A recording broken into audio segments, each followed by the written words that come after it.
بما ان النهارده السبت، فالنهارده اليوم العالمي اللي يلا نبدا دايت، فيلا نعمل كيكه شوفان من غير ولا نقطه دقيق. في بوله ازاز جبت 5 كوبايات شوفان مطحون، حطيت عليهم نص كوبايه سكر دايت. انا بستخدم سويتال، لو انتي بتستخدمي فركتوز نزود الكميه شويه. هنحط بعد كده كيس بيكنج باودر، ونص معلقه كبيره قرفه، ربع معلقه بيكربونات صوديوم، ودي مهمه جدا عشان ترفع لنا الكيك اللي ما فيهاش دقيق. وهنحط ذرة الملح بتاعتنا، هنقلب المكونات الجافة كويس جدا ونحطها على جنب.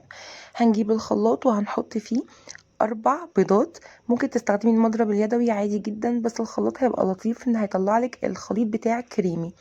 حطيت ال4 بيضات وعليهم كيس الفانيليا بتاعتنا، كوباية زبدة نيوزيلندي، وكوباية لبن دافي، ويا ريت يكون لبن خالي الدسم، يبقى افضل يعني في الدايت. هنضرب المكونات السائلة دي كلها في الخلاط لحد ما نوصل للخليط الكريمي دوت. هنجيب الخليط السائل ونبدأ ننزل بالتدريج ونقلب على الخليط بتاعنا. هياخد وقت شوية عقبال ما نقلب لحد ما يوصل للمنظر ده. جبت بعد كده صينية 26، هي تبقى مناسبة جدا للمعيار اللي انا عملته، وهحط فيه الخليط بتاعي وهدخلها على فرن متسخن قبل كده على درجة حرارة 180. هتاخد بالظبط من ساعة لساعة وربع. هتطلع بالمنظر دوت، حلوة قوي بجد. اللي ما يعرفش ان فيها ما فيهاش دقيق مش هياخد باله خالص.